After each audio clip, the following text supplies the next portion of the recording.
दोस्तों, जिंदगी के रथ में लगाम बहुत हैं। जिंदगी के रथ में लगाम बहुत हैं।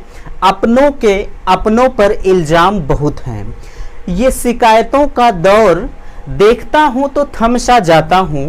ये शिकायतों का दौर देखता हूँ तो थम सा जाता हूँ। लगता है उम्र कम है, लगता है उम्र कम है और इम्तिहान बाकी हैं, इम्तिहान बाकी हैं। दोस्तों, आपका बहुत बहुत स्वागत है, अभिनंदन है आपके अपने YouTube channel Aryan institute Allahabad में।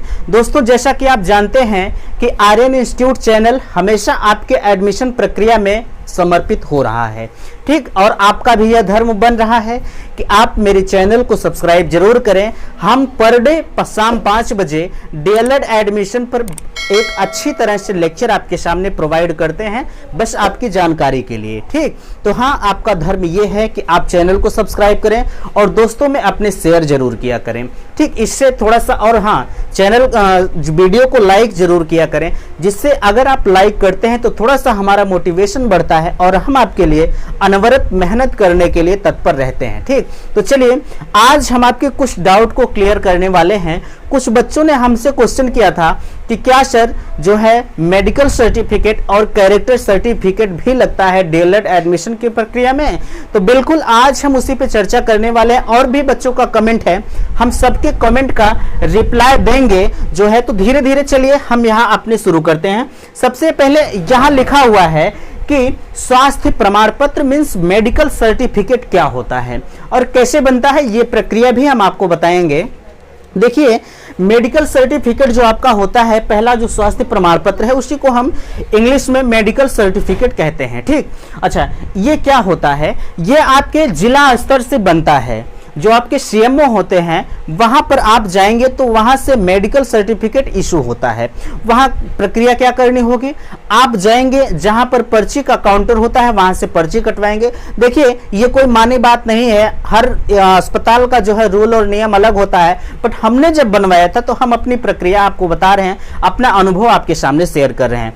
देखिए, हमने क्या किया था कि सबसे पहले जो है एक जो है पर्ची कटवाया और वहां पे गया तो जो एक जो है स्टाफ रूम होता है जहां पे सीएमएस बैठते हैं, उनके कुछ कर्मचारी होते हैं, वो आपको किसी डॉक्टर के पास, 3-4 डॉक्टर के पास भेजेंगे। वहां पर वो सिग्नेचर करते हैं, आपको लिखेंगे कि आप जाइए जांच करवा के आइए, बट बिल्कुल आप डरिएगा नहीं, वहां आपकी जांच नहीं होगी। वहां पर जाएंगे, आप बताएंगे कि सर ऐसे ऐसे बात है, हमें यहीं लगाना है, तो वो क्या करेंगे, वहां पर सिग्नेचर करके दे देंगे। आपको दूसरे डॉक्टर के पास जाना होगा, जो भी जितने लोगों के पास रूम नंबर भी वो लिखेंगे, आपको उसी में जाना होगा। वहां से आप जाएंगे तो आप जो है वो सिग्नेचर करके दे देंगे और आपका फिर लेके आएंगे सीएमएस ऑफिस, वहां पर आपको मेडिकल सर्टिफिकेट के रूप में वो निर्गत करके दे देंगे। अच्छा, हाँ, अब आपके मन में आ रहा होगा कि क्या इसमें पैसा लगता है? तो अगर नियमतः देखा जाए भैया मेरे, तो इसमें पैसा तो नहीं लगता है, ठीक। पैसा तो नहीं लगता है, लेकिन आप जानते हैं कि बिना पैसे के इंडिया में हमारे कुछ होने वाला नहीं है। तो 100-200 रुपए चार्ज जो भी ले अस्पताल के कर्मचारी, तो आपको हमारी मजबूरी बस देना पड़ता है, ठीक। तो आप उसके लिए चिंता मत करिएगा। मेडिकल से, अच्छा, आपके मन में आ रहा होगा बाय द वे, अगर मेरे पास नहीं है तो क्या हम एडमिशन से वंचित हो जाएंगे? बिल्कुल नहीं होंगे एडमिशन से वंचित। आपको कॉलेज से कुछ दिन की छूट मिलेगी, मोहलत मिलेगी कि भैया आप इतने दिन के अंदर जो है आप मेडिकल सर्टिफिकेट को ले आइए, ठीक। तो इसके लिए आप बेफिक्र रहिए, इसके लिए आपकी एडमिशन प्रक्रिया रुकेगी नहीं, ठीक। अच्छा, आगे बात आती है कि क्या चरित्र प्रमाण पत्र भी लगता है? तो बिल्कुल। देखिए, चरित्र प्रमाण पत्र 2 प्रकार के होते हैं। एक तो आपके जो जहां से आपने ग्रेजुएशन की डिग्री प्राप्त किया है वहां से एक कैरेक्टर सर्टिफिकेट बनता है, और दूसरा आपके जो है जहां थाना होगा वहां से बनता है। बट अभी तक तो जहां तक मेरा मानना है, लगता है आपका जो कॉलेज से बनता है कैरेक्टर सर्टिफिकेट वहां से बनता है, बट किसी कॉलेज वाले लेते हैं कि आप भैया थाने से भी बनवा के लाइए कि आपका कैरेक्टर कैसा है, ठीक। हाँ, इसके लिए भी आपकी जो है कोई प्रक्रिया रुकेगी नहीं।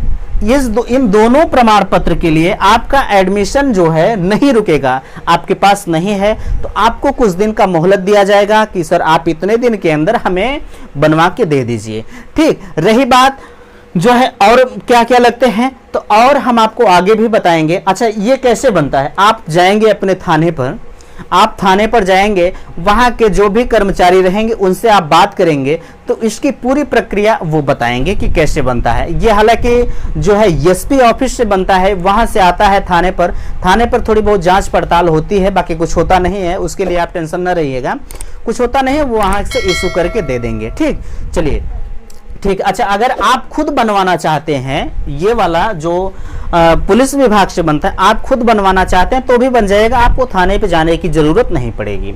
ठीक, चलिए। अच्छा, एक बच्चों का कमेंट था कि सर हमने तो मान लीजिए आपका जैसे ग्रेजुएशन में किसी बच्चे ने कहा कि हमने मार्कशीट नंबर की जगह जो है सर्टिफिकेट नंबर डाल दिया है, तो क्या हमारा फॉर्म रिजेक्ट हो जाएगा?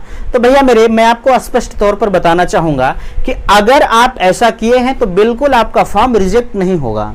ठीक, आपका फॉर्म रिजेक्ट नहीं होगा। रिजेक्ट क्यों नहीं होगा? आपने मार्कशीट का कोई अहम हिस्सा डाल रखा है। ठीक, गलतियां हो जाती हैं, बट आपका फॉर्म रिजेक्ट नहीं होगा। चलिए। अच्छा, किसी ने और कमेंट किया था कि सर हमने अंदाज के, जैसे बहुत सारे बच्चों ने रिजल्ट ना आने की स्थिति में कुछ बच्चों ने अंदाज के नंबर डाल दिया है कि सर हमने ग्रेजुएशन में इतना नंबर पा गए हैं। ठीक, अच्छा, अगर उनका नंबर बढ़ गया है तब तो मान लीजिए उनके लिए ठीक है। जितना नंबर, मैं मानता हूं कि आपने 80 नंबर पाया है, इस सपोज दैट की बात मैं कर रहा हूं, आप कितना नंबर पाए हैं आप समझेंगे। ठीक, मान लीजिए आपने 80 नंबर पाया सपोज दैट, और अगर आपका नंबर 88 हो गया, सॉरी क्षमा चाहते हैं, देखिए आपने 80 नंबर अपने फॉर्म में फिल किया है। ठीक, आपका पूर्णांक बहुत ज्यादा होता है हमें पता है, बट मैं एक अनुमान लगा रहा हूं, आपको समझाने का प्रयास कर रहा हूं। आपने 80 नंबर अपने फॉर्म में फिल किया है, ठीक, और आपका रिजल्ट जब आया तो वो 88 नंबर बन के आया। ठीक, आपका रिजल्ट जो आया 88 नंबर बन के आया है, सॉरी 88 नंबर आपका बनकर आया है, तो भैया मेरे इस कंडीशन में आपका फॉर्म रिजेक्ट नहीं किया जाएगा। आप उसके लिए टेंशन मुक्त रहिए। क्यों? क्योंकि यह तो शासन की गलती है। अगर आपने रिजेक्ट किया होता तो क्या हम अपने फॉर्म में गलत फिल करते? कतई संभव नहीं था। इसमें आपको घबराने की जरूरत नहीं है। कुछ बच्चों ने कहा कि सर हम फिर से अप्लाई कर दें, तो भैया आपको फिर से करने की जरूरत नहीं है। हाँ, आप उस कंडीशन में कर सकते थे, आपने 80 नंबर पाया, 80 नंबर फिल किया, अगर आपका नंबर 78 आ जाता तो आपके लिए विडंबना थे, आपको फिर से अप्लाई करना होता।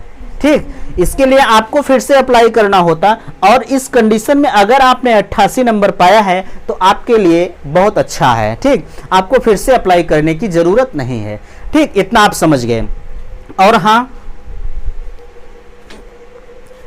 हाँ, आप लोग जो है मेरिट को लेकर काफी परेशान नजर आते हैं। बहुत सारे बच्चों का कमेंट आता है कि सर हमने इतना नंबर पाया, क्या हम डायरेक्ट कॉलेज पा सकते हैं, हम इस कैटेगरी से हैं। बहुत सारे कमेंट आते रहते हैं। तो भैया मैं किसका कमेंट का रिप्लाई करूं? तो मैं आपसे यही निवेदन करूंगा कि हमने मेरिट के ऊपर बहुत अच्छी तरह से आपको समझाने का प्रयास किया है। अपने पिछले वीडियो में बहुत सारी वीडियो पड़े हुए हैं, आपको एक से एक वीडियो मिलेंगे, आप वहां से कम देखिए, आपको बहुत अच्छी तरह से समझ में आएगा। ठीक, इतना आप समझे। देखिए, एक चीज और कमेंट आता है आप लोगों का कि मैंने फॉर्म में ये गलती कर दिया, वो गलती कर दिया। जैसे अगर आप मार्क, जैसे नंबर संबंधित अगर आपने गलतियां किया, जो हमें अभी आपको समझाया हमने, अगर इस तरह की गलतियां किया है तब तो ठीक है, कोई बात नहीं। आपका नंबर ज्यादा आया है, नंबर आपने फॉर्म में कम फिल किया है तो ठीक है, बट अगर नंबर आपने ज्यादा फिल किया है और नंबर आपका कम आ गया तो आपके लिए समस्या है। आपका यही कर्तव्य है कि आप फॉर्म को फिर से फिल करें। ठीक, और हाँ, आपका कुछ और कमेंट आ रहा था कि सर स्कॉलरशिप के बारे में थोड़ी सी आप चर्चा कीजिए।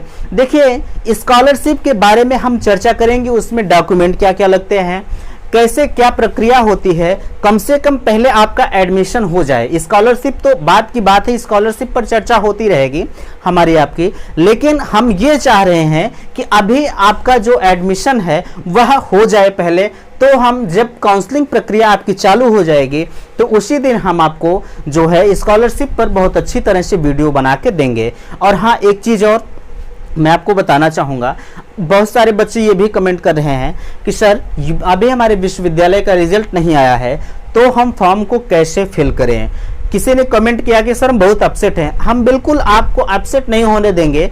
हम बार बार आपको कहते हैं कि बिल्कुल आप धैर्य बनाकर रखें, आप धैर्य बनाकर रखें। कोशिश यही की जा रही है कि आपके रिजल्ट को लेकर जो भी अपडेट हमें प्राप्त हो रही है वह 13 से 14 तारीख के बीच में रिजल्ट घोषित होने के पूरी चांसेस बन रहे हैं। ठीक, क्यों? क्योंकि आगे आपकी बीएड की काउंसलिंग चालू है 17 तारीख से, आपके ऑनलाइन की डेट डीएलएड की जो है वह 15 तारीख है। तो भैया मेरे आप ही बताएं, अगर वो रिजल्ट घोषित नहीं करेंगे तो क्या हम अपनी मार्कशीट को लेकर अचार डालेंगे? बताएं। बिल्कुल आप ऐसा नहीं करेंगे। ठीक, हम आप चाहते हैं कि हमारे पढ़ने का मकसद कुछ होता है, आपके पढ़ने का मकसद कुछ होता है, तो आपकी यह ख्वाहिश होती है कि हमारा रिजल्ट आए, अच्छी तरह से आए, हम आगे और बढ़ सकें। ठीक, हाँ एक चीज़ और, आपको सिर्फ इतना करना है कि कम से कम वीडियो को शेयर जरूर किया करें। ठीक, जैसे हमने अपने विश्वविद्यालय रिजल्ट पर एक वीडियो बनाया था, वह बहुत अच्छा गया। आपसे मैंने कहा था कि आप जितना अधिक से अधिक शेयर करेंगे, कम से कम जो विश्वविद्यालय में बैठे महानुभाव लोग हैं, अगर वो सो रहे हैं तो उन्हें आप जगाने का प्रयास करें। ठीक, उन्हें आप जगाने का प्रयास करें। क्या उन्हें नहीं पता है कि बच्चों का रिजल्ट देना है, उनके जो है बीएड की काउंसलिंग है, डीएलएड का फॉर्म है, सब कुछ उन्हें पता है। बट अगर हम जान के अनजान बने तो हमसे ज़्यादा गलतियां कोई नहीं कर रहा है। ठीक, तो हाँ अगर इसमें आपको कहीं कंफ्यूजन नज़र आता है, आपको कहीं भी कोई दिक्कत होती है किसी भी चीज़ में, मैं ये नहीं कहता हूँ कि सिर्फ इसी वीडियो में, नहीं, आप कहीं से भी कुछ भी जाने, आपको दिक्कत अगर हो रही है एडमिशन संबंधित तो आप कमेंट करिएगा। अगले दिन हम अपने कमेंट का रिप्लाई जो है अपने वीडियो के माध्यम से आपके सामने पहुँचाने का प्रयास करेंगे। तो थैंक्स, धन्यवाद।